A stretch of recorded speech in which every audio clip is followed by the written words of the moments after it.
year comes to an end, many people feel a quiet heaviness, not because nothing good happened, but because some personal promises were left undone.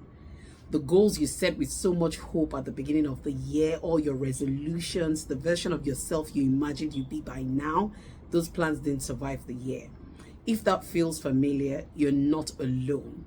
Today, we'll be talking about the disappointment that comes with setting goals and making resolutions and not achieving them. However, don't be too hard on yourself.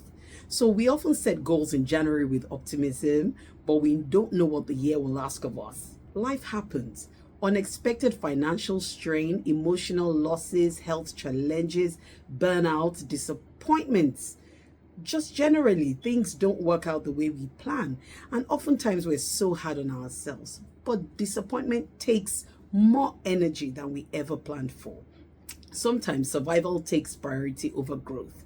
Sometimes getting through the day is the real achievement. Getting through the year till this time of the year is the real achievement. And that doesn't mean that you failed. It just means that you're human. So when goals don't happen, disappointment can creep in quietly. Sometimes it sounds like self-blame, sometimes like guilt, sometimes like telling yourself that you wasted the year or you didn't try hard enough, especially with the age of social media, where you might see so many people achieving stuff or seemingly achieving stuff, and you feel like, what have I been doing all year long? But that disappointment is not a proof of failure. It's a proof that you hoped, you tried, and that you even cared to improve yourself. So every realized goal carries a story, and many of those stories are about resilience, adaptation, and endurance.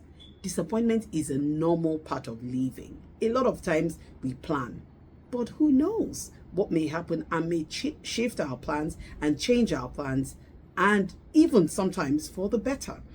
So sometimes our plans will meet reality, our expectations will meet uncertainty, our efforts will even meet limits.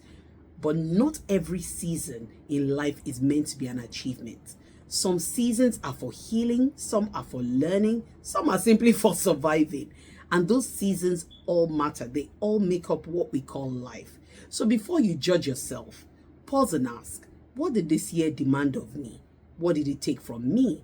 What did I survive that no one saw?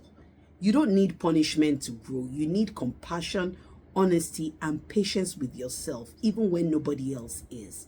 So as the year closes, let go of shame. You're not behind. You are still becoming. Next week, we'll talk about how to move forward gently, how to set realistic goals, take small steps, and achieve them with consistency. See you next week when we'll be having yet another edition of Mental Motivation Mondays. Take care and